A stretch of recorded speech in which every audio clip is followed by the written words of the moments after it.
Finally, this evening we celebrate an incredible date in aviation history. 50 years ago today, a young Air Force pilot named Chuck Yeager became the first person to fly at the speed of sound. And all of these years later, he's still quite an amazing character. And he spent today's anniversary where he spent it 50 years ago, in the cockpit.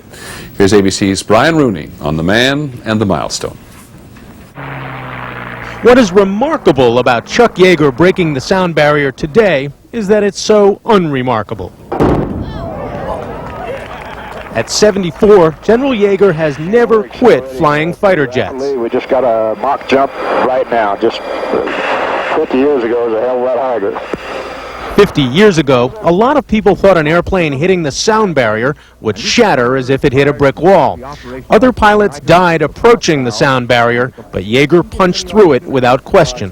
What was going to happen was going to happen, regardless of what I thought. On October 14, 1947, Yeager's X-1 jet, named Glamorous Glennis after his wife, dropped from the belly of a B-29 and became the first aircraft to create a sonic boom. A civilian pilot had demanded $150,000 to do it, but wealth and fame were not on Yeager's mind. That's not the reason you do it when you're a military guy, because duty is paramount. It's that simple. You did it for duty? Yeah, that's the reason they pay you. Yeager's supersonic flight was as important as the Wright brothers' first flight at Kitty Hawk. It changed airplanes and history. But in the midst of the Cold War, what he did was kept secret until word leaked out months later.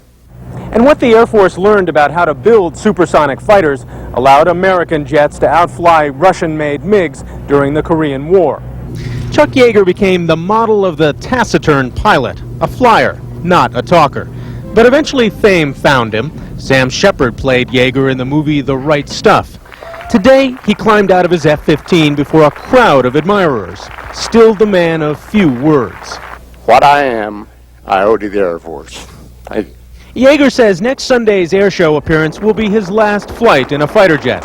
Not because he's old, but because he doesn't see anything exciting coming to hold his interest.